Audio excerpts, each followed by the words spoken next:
What qualifies as abandonment under the laws of the state of Michigan? Well, my name is Akiva Goldman. I'm the director and founder of Goldman & Associates.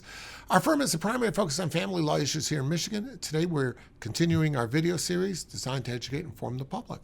So please subscribe to our channel. In this discussion, we're talking about what constitutes abandonment. We're talking about abandonment of a child. We're not talking about property abandonment or marital assets. Not talking about that. What constitutes parental abandonment with respect to a child? Well, generally speaking, no contact or support for a 2-year period makes out a case on its face for potential abandonment.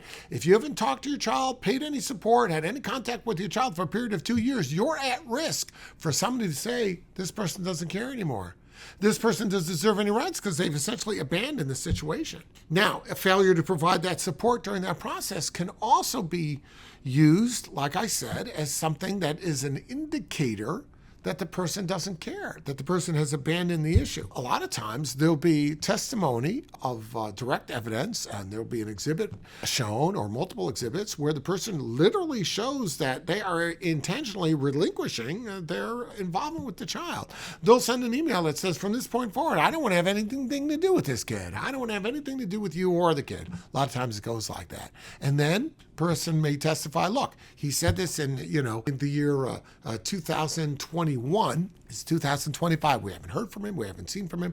We haven't gotten a Christmas card, a birthday card, nothing. Well, in that situation, the court could very well find that the other person has completely abandoned the situation, give all custody, legal custody, physical custody, all the decision-making regarding the child to the one parent, because the child has to rely that there's a stable influence there and the other person is AWOL. So in that situation, you can expect, without any meaningful effort to contact the child, that the court may very well say, you know what, we're going to let the other parent run the point on everything regarding this child. There are criteria with respect to abandonment. They are outlined in MCLA 710.51. Those are the statutes that actually dovetail into the notion of adoption, because, when there's parental rights out there and two parents have it, a third person can't adopt. There has to be a termination. But when we talk about termination, we're often talking about someone who abandoned these rights and therefore might be subject to that termination. If you have any questions about your particular situation, of course, reach out and we'll be glad to help you out. 248-588-3333. 248